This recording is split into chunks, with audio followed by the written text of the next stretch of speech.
this guy, Kharrazi, let me give you a list of what he's said in the past, I think, 2 or 3 days. He said, Mujtaba Khamenei, the supreme leader, yeah, he was actually sidelined from Ali Khamenei's inner office for years. I've known Mujtaba Khamenei for 40 years, and Mujtaba is even more radical than his father is, but he's been sidelined. His father didn't want him to be the supreme leader. I know him.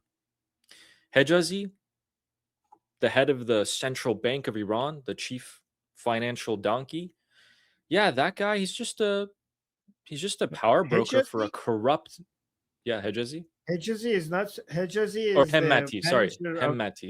Hemmati. Okay. That's who I was thinking. He said Hemmati, completely corrupt, and Hejazi, Ali Asghar Hejazi. Tell us who he is, because we actually haven't said his name before. I got them mixed up. He's a main manager of the Beyt Rahbari, the office of the supreme leadership, like one of the main people in charge of that house. So imagine if the White House, if you were in charge of so the supreme leader is kind of like the president, like in the US, right? Or well, actually, like the chief and staff. Yeah, but then like the person who runs the White House, that would be like Hejazi. Yeah, I like that comment. Who's that Durkamon? Like, who's that Pokemon? Yeah, that's they all look pretty horrific to look at, don't they? So he attacked the supreme leader's office. Not only did he say that about Mujtaba, which wasn't a terrible thing to say, but he came for Hejazi, who's the manager of the supreme leader's office, like you just said. He said, you're just a power broker. You sidelined Mujtaba. You sidelined Mujtaba. It's your fault. You actually opposed his succession to become the supreme leader. So he's attacking the supreme leader's office. Why is that significant? Okay, so there's a lot happening here. I have the video, the Persian video. I don't know if you guys want to watch it and me translating it for you guys, right? So, guys, this guy is coming out and saying that Mujtaba was sidelined for years away from the office and the house of the supreme leader, away from his own father, by the staff of the office of the supreme leadership, the staff of that compound. And Mujtaba is like the true radical, like that, like as a good thing, more than his father. And he was sidelined and pushed aside by the people in charge. So he said that, and Ali, he said something else also.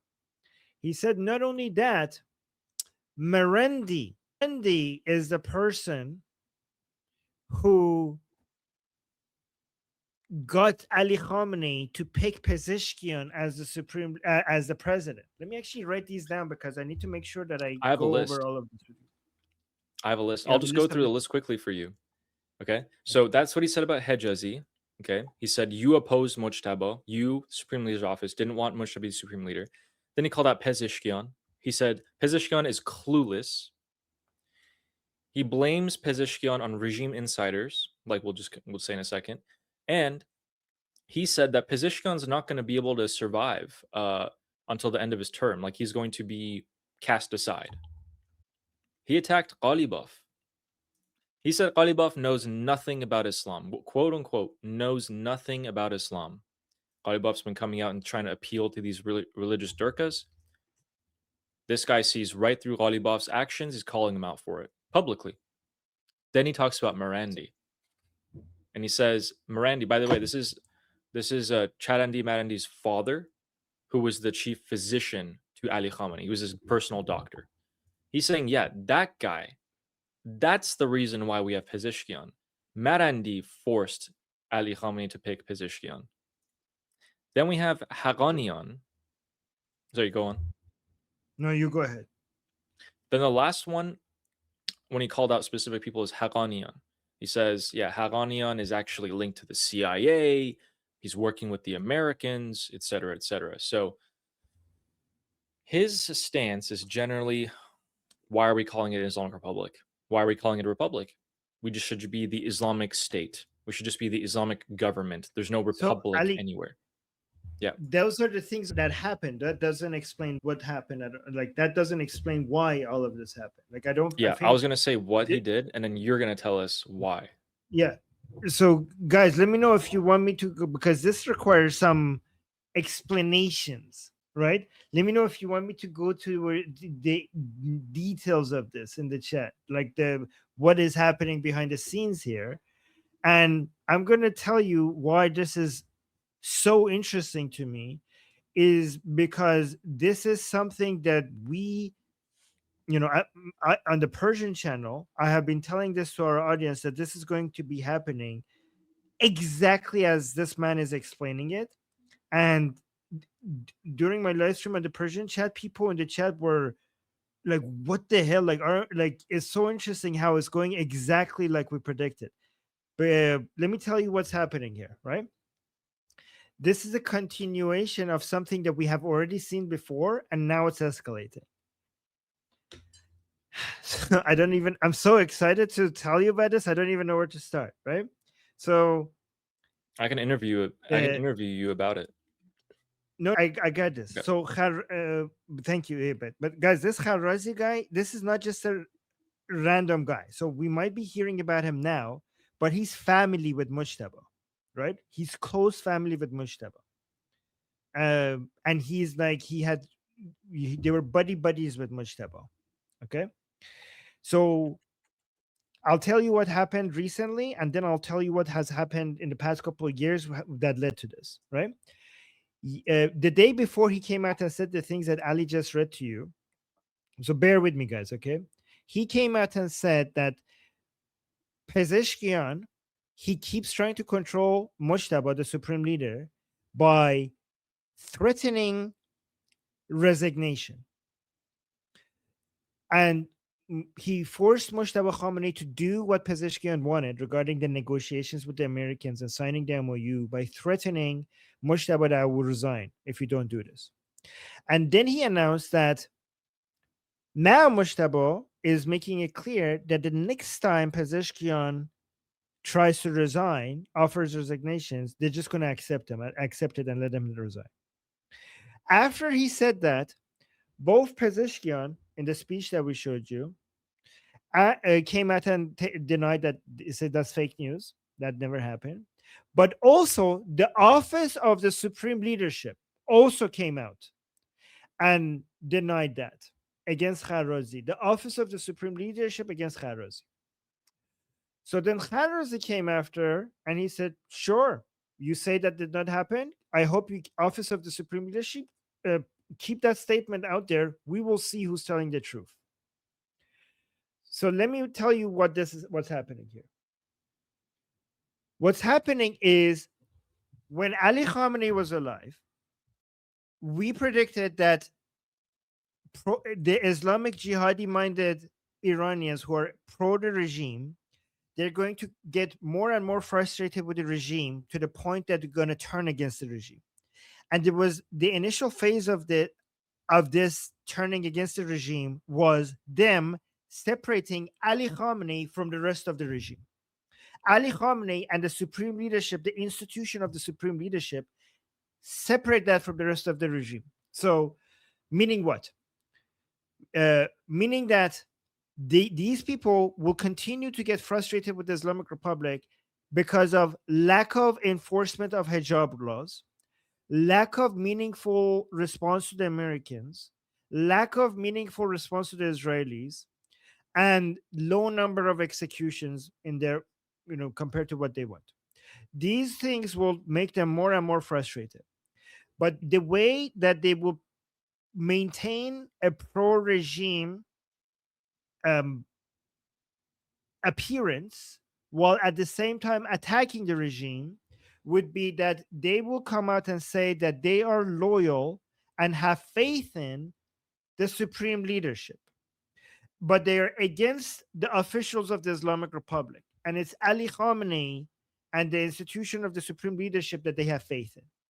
And with that narrative throughout when Ali Khamenei was alive, they constantly attack everybody within the regime, mostly the reformers, but also everyone else, And it only when it was getting too much, Ali Khamenei would step in and it will pull them back, pull their leash, and calm them down. This was going on for a couple of years. When we predicted that one day we're going to have a double uprising, meaning that these people will completely turn against the regime and this will escalate to every part of the regime. So with Ali Khamenei dying, there's nobody to hold these people back anymore, and they're going all out. Ali Khamenei Ali Khamenei created this monster that it had control over. And now without Ali Khamenei, the monster is out of his cage, and it's really hard. It's more difficult than before to maintain control over them. And they're basically out there to burn everything, right? Everything of the regime itself, not just the Iranian people, but the regime as well. I told you also that there are people, these people, their leadership, the elite, their elite, so-called elite, they don't believe in the Islamic Republic at all. These Islamic jihadi-minded people, they think that Ali Khamenei and the Islamic Republic, it's not Islamic. The reason why it's not Islamic is because they're weak against their enemies, internally and externally, and the structure of the government is Western, because it's called the Islamic Republic. A republic is European. There's nothing in Islam regarding a republic. There's nothing in it. I know it's a fake republic. Elections don't mean anything. The parliament doesn't mean anything. The president doesn't mean anything. But still, it's there. When people vote, Ali, when people vote, what are they saying? When you have a structure where people vote, even if it's a fake vote, when people vote, what you're saying is that man gets to decide the law. Islam is not an endorsement of man's law. Islam is only believe in God's law, not man's law. And when man gets to come up with laws, that is shirk. Shirk in Islam is the most unforgivable sin. If you associate to anything or anybody something that could only be attributed to God, you're doing shirk. When man issues laws, then you're putting man's law and next to God's law. But the only law that should ever be enforced is God's law, not man's law. So the fact that you have a republic, which is a Western concept, the fact that you have a parliament, the fact that you have a president, okay? President in Persian is Rais-e-Jamhur, which means the head of a republic. The fact that you have elections, all of this is un-Islamic, completely un-Islamic. So now that this person has been called out, by the Office of the Supreme Leadership, that what your statement was wrong, we never said that. This man doubled down and he did something that jumped this internal fighting and the jihadi Islamic people turning against the regime to a whole other level. And even if they silence him, he just crossed a red line that has never been crossed before. He just broke a taboo.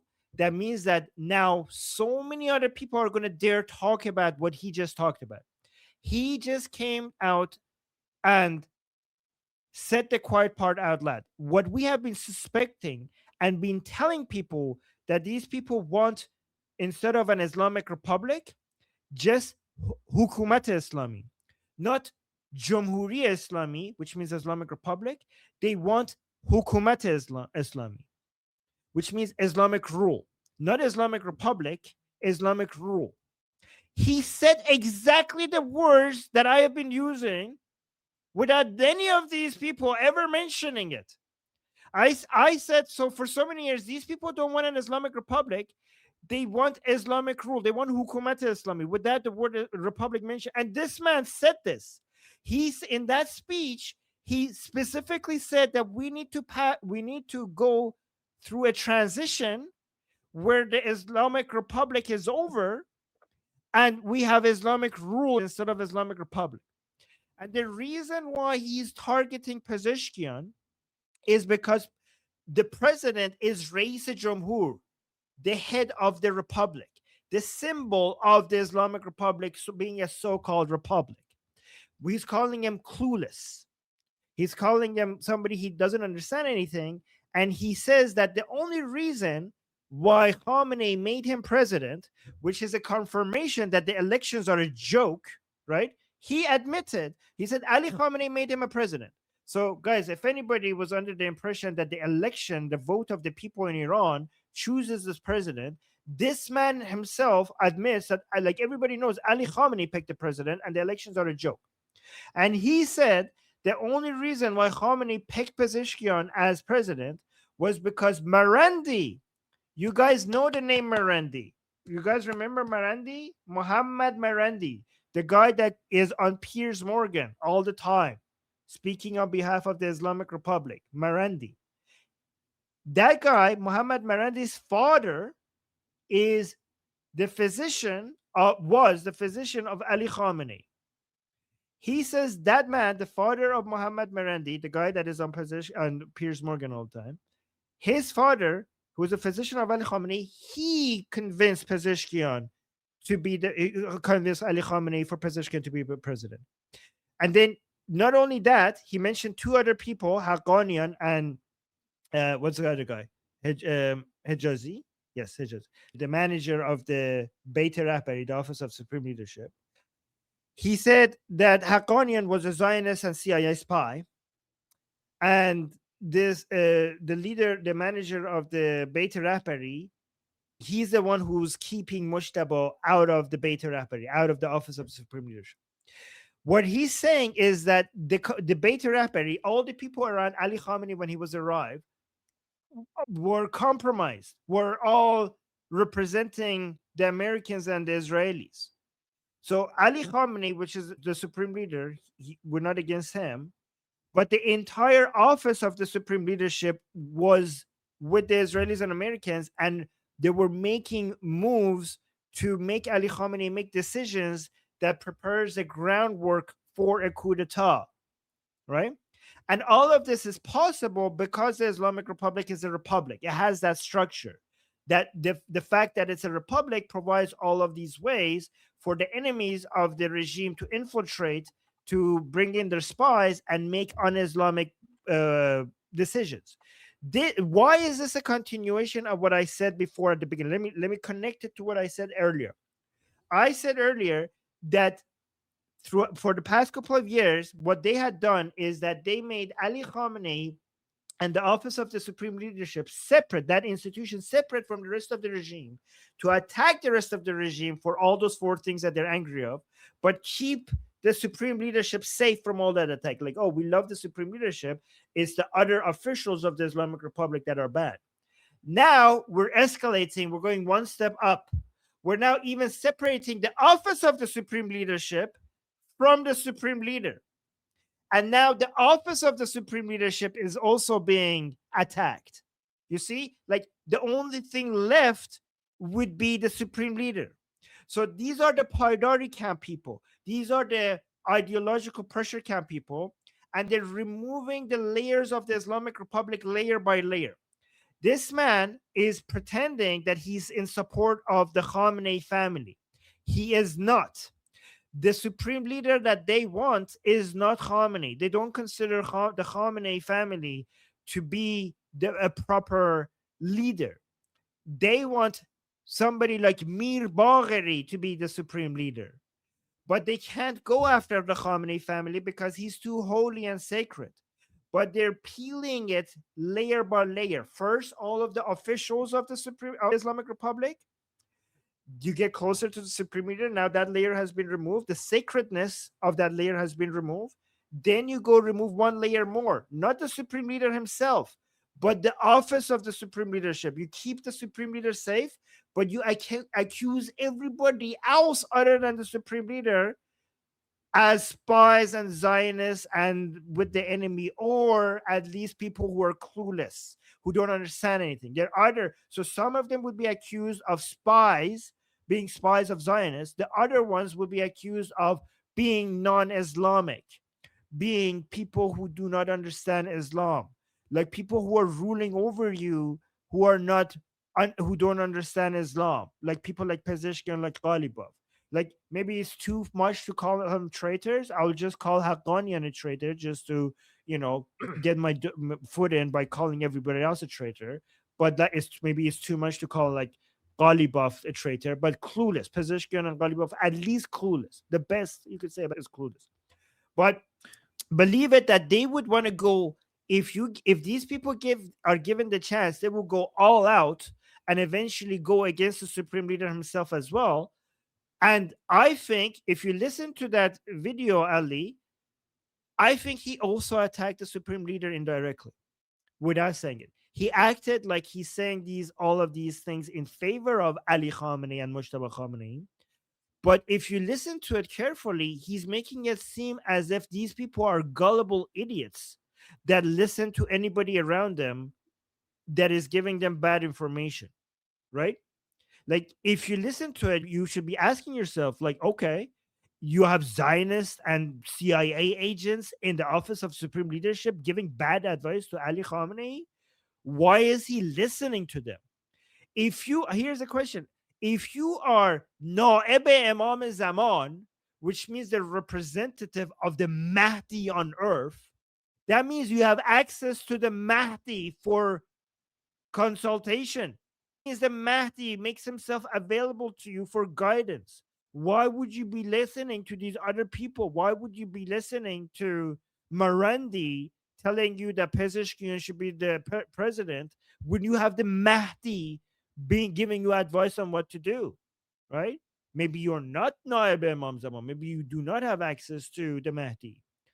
But I think these people are, but the fact that this person is daring this much to go this close to attacking the centers of power of the Islamic Republic, to me, it suggests that everything is shaky. The fact that the mullahs are becoming more and more daring to attack the centers of religious power within the Islamic Republic seems like the fear is less than before. And a lot of things that used to be taboo are not taboo anymore. And now that this person has crossed this red line, so many other people would be daring to cross that red line. Does that make sense, guys? Let me know if I explain this to you in a way that is understandable or not. Did that make sense? Give me like 5 seconds to summarize it for people. Yeah, he is. He married into the Khamenei family. Yes. What is he, like brother-in-law or something? He's or a married, cousin-in-law? like his Mujtaba's sister, I think, something like that. Okay, so he's his brother-in-law. Okay. All right, listen, guys. Here is the TLDR. Here's the summarized version. The mullahs, the turban religious class, has had enough. Someone has stepped forward from that class and has said, this is our time to shine. And we, the mullahs, know the weak points. We know what's going on in the Islamic Republic. So me, Kharrazi, okay, I'm the new guy. I'm the new catalyst. I just stepped in and I just shot some bullets right at the weak points of everyone around me. By doing that, I'm allowing other people to start talking about it too. Now the discussion is going to be centered around what I just said. The thing that no one dared to say, I said it. I stepped forward and said it. So now a bunch of other people are going to be stepping forward and talking about this as well. So that's point number one. This is the move that the mullahs are making, the turbans are making. They've been quiet for a while. By bringing the discussion around this, they are also pointing out and going for, this is their goal, by bringing about this discussion. Let's turn the Islamic Republic from a republic into an Islamic state, just the Islamic government. That's our goal. We don't want all this Western Republic, president, whatever, right? We want it to be hardcore Islamic, like living in tent, riding on camels type of Islamic. We want it to be like that. He's doing that by targeting the supreme leader's office, who is always an obstacle for these people. Now that they see Mujtaba Khamenei is nowhere to be found, Ghalibaf's trying to consolidate power. The IRGC are in the corner over there. Everyone's trying to grab some power. Why don't I do that too? And that's what they're going for. So that's stirring things up. It's escalating the internal pressure and buildup A lot of the Durkas in the Islamic Republic are now going to start thinking, wait, yeah, why aren't we pushing for an Islamic government? Why are we just sitting by and waiting for all this to happen?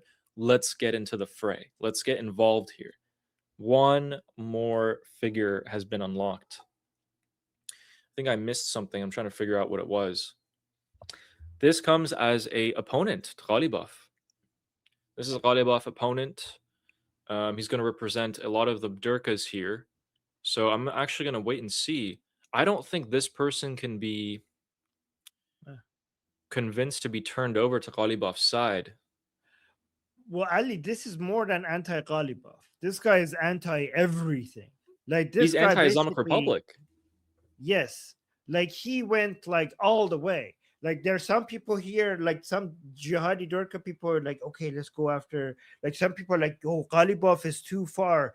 Like let's just focus on Zarif and Rouhani and Khatami. Ghalibaf is too powerful. Some people are like thinking, okay, no, I am more daring. I'll go after Ghalibaf. One day we go after other people. And this guy skipped every step. This guy just skipped every step. Like he jumped over Ghalibaf and Pezeshkian and everybody, and he just went all the way to like all the layers that was like we were going through step by step. He was just like, I'm just gonna let me through. I'm just gonna go to the final step that we were planning on. So this speeds things up, puts more pressure, is an opponent for Ghalibaf who's doing his best to stay alive and consolidate power. The IRGC are probably happy with it for now. Do you think this will gain traction? Do you think this will be a major force? Oh, well, I mean, I don't know if he will be a major force, Right. but now that But it's what he been represents. said, oh yeah, now that it's been said, so like in a matter of seconds, so many walls just were taken down. Like there were Okay. people here like trying to use a spoon to go through these walls, and this guy just went through 10 of them with a bulldozer. Do you think this could be what the US and Israel were waiting for? One more crack to appear. Honestly, I don't know if anybody is follow. Like, I'm pretty sure they're within the U.S. intelligence and Israeli intelligence. There are people who are following this in high level of detail. I just don't know if the politicians are. You know what I mean? If they'll I think that, understand it, yeah. yeah, I think like the U.S. and Israeli intelligence understand everything that we just said and more, but those reports, I think like the politicians are paying attention to different metrics. So these people have no guns. Do they have money? I don't think they have. I mean, They don't have money maybe a themselves, moderate but amount. so what they do have is this money support. So okay, so the way it works is that within IRGC, we have different segments of IRGC that control different revenue streams, right? So the parts of the IRGCs that their revenue streams depends on isolationism, command economy, and anti-Americanism and anti-Zionism, those have access to a lot of money, and they will be funding these people's mosques, Hosseinias, Hayats, and their cultural centers, right? So, and the parts of the IRGC that the revenue streams depends on the revenue of industries that will benefit from normalization, they would be funding Ghalibaf media operations, and maybe some of them would even pull out their reformers cards if they really need to, which they recently did. I have a question. What about the Paidaris? How do they fit into this? So this guy is that camp, right? That this guy belongs to that camp, right? So they fit into all of this by being used by the parts of IGC with interest in isolationism, command economy, and resistance to the West and Israel.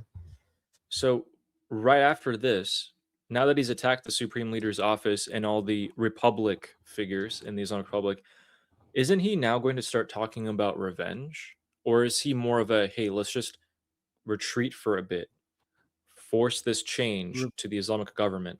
So this is so it's revenge for Ali Khamenei's death and assassinating President Trump talk.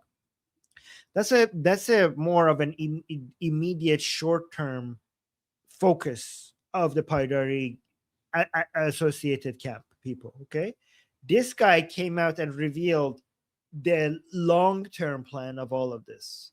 Like this guy is what we have been doing. We think in many years, 5 year, 10 years, what the direction of things are. And this guy, at least this speech by him, is longer term. Like he's skipping a whole bunch of steps. You know what I mean? Like, what is the point of saying like, oh, we need to, I don't know, kill President Trump because he killed Ali Khamenei? What's the point of that? So the point of that is to use that as a way to gain leverage over Ghalibaf, right? So for the people to be using that as a way to throw stones at Ghalibaf and weaken him. That's the point of that, right? This guy is like skipped throwing rocks at Ghalibaf and basically took out a machine gun and is shooting at everybody. My name is Armin Navabi. I'm an Iranian political analyst with decades of experience fighting the Islamic regime inside and outside of Iran. Make sure you follow me for more, and also make sure you join our discussion group. I'm there almost every single day. Come talk to me there and the rest of the people there in our group calls. It's a great place to meet and talk to people who like talking about politics. The link is in the description and or in the bio. You could also get there by scanning the QR code on the screen. See you there.